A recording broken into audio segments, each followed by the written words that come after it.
When you're working with a large table of data, it's likely that you're going to want to do some analysis on a subset of that data. This is where filtering comes into play. It's a very fast way to reduce the data to what you need without deleting the rest of the table. In this lesson, we're going to learn about the auto filter, how to filter on multiple columns, by numbers and date ranges.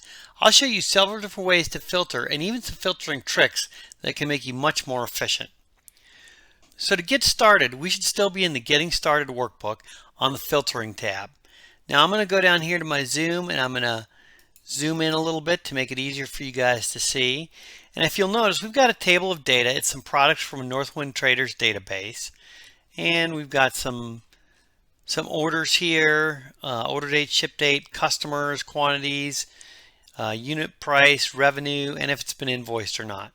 So let's go ahead and put an auto filter on this data. Again, similar to sorting, let's just click on one cell within that table, and then we'll make sure that we're on the data menu, and then go down here to the filter command.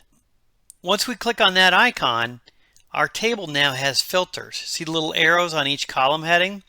Let's go ahead and start out by just filtering on a couple products. I'm going to click that drop down, and now you see a dialog comes up with a lot of different filtering options. Notice too at the top is another way to sort A to Z or Z to A, but we've already covered sorting, so we'll stick to the filtering this time. So we get down here to the bottom, and Excel is showing us all the options in that column. So I can toggle the select all to turn everything off, toggle it again to turn them back on. So I'm going to turn them off, and I'm going to go down here and click on chocolate and chocolate biscuits. If you can't see everything, you can make this window a little bigger by dragging the corner over. So I'll click that, and now Excel is filtered on just the products that are chocolate biscuit mix and chocolate. Now I'll explain this in a second, but for right now I want you guys to do this. Click on that filter button again, and where it goes to sheet view, click on new sheet view. And now that's going to save a view with basically what we have filtered out here. And to save it, I'm going to click it again and go back to the default view, and it asks if we want to save that. So I'll call this chocolate products. And go ahead and click keep. Okay, so now if I want to filter on something else, I need to first get rid of my existing filter. So I can click this drop down here, and I can just clear the filter from product. And now let's go filter on a company. Let's pick the company C. So I will click on my drop down arrow, go down and unselect, select all, click on company C and click OK. And now you see I just have company C. Well, what we're going to do now is we're going to also save that view as well. So I'll click this drop down, go to sheet view, new sheet view. So now when I click that again, it's going to ask me what I want to name this one, and I'll call this company C. And I'll click keep. Well, now I want to get rid of this and look at some other things. So before I showed you how to clear it from that drop down, but if you ever want to clear the entire filter off the table, you can go back to the data menu and just click clear on the filters and we'll clear everything. So if I wanted to look at my chocolate products again, I could go down and filter my chocolate products, or I can just click on any of these drop downs, and if I go to sheet view, it's got my filters saved here. I can just go to chocolate products and it filters them. If I want to go back to the company C ones, I can even click the drop down on product and go see the company C filter. And these custom sheet filters will stay with this table of data whether the filter's on or off. And we'll show you how to get rid of them though. Let's go ahead and go back to the default. And now if I click on the drop down, go to sheet view, I can go to options. And here's the two sheet views that we've made. So let's go ahead and delete those. I'll delete that one, and then I'll delete company C. Okay, let me show you something else now. Let's go back and let's filter on a customer, maybe company B. I'll click that, go to company B. And now I want to show you something else. So we only have 4 products showing from company B. Look at the filter. It's only got the products showing that are in the actual worksheet. There was actually only 3. I saw there was a duplicate. I could just pick one of those to sort, but whenever you do filters on multiple columns, it's going to be inclusive. You're only going to get the values you see based on the other filters. So if I clicked on order ID, I only get 38 and 72. Dates, I only get the 2 dates that are showing. So I'm going to go back to my product, and I'm going to clear the filters off of that. So I'll go to select all and click OK. It didn't clear everything because I'm still filtered on customer. So now I want to show you something else. If I want to copy this table and use it somewhere else, I can copy this table. I'll do my Control C for copy. Then if I want to go paste it somewhere else, I'll go down to row 75 and Control Paste. You notice it only pastes the filtered data. So now I can do all kinds of analysis. I can make a chart or a graph without really disturbing my main table that has all the information. All right, let me get rid of these. I will right click and delete. Next, let's see how to filter on a number. So I'm going to go ahead and clear all my filters off. And then if I look up here on the revenue column, I've got a lot of different values of sales.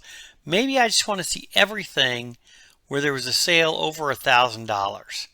So I can click the drop down, and I've got the list of all the values there, but that's going to be kind of annoying to click on everything over 1,000.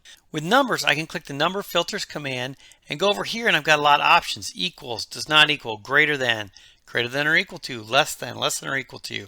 Let's just go with greater than or equal to $1,000. So now I get my dialog box here. I want to show rows where the revenue is greater than or equal to $1,000. And click OK. So now I've filtered out, and all I see are the rows that have $1,000 of revenue. Okay, let's clear that.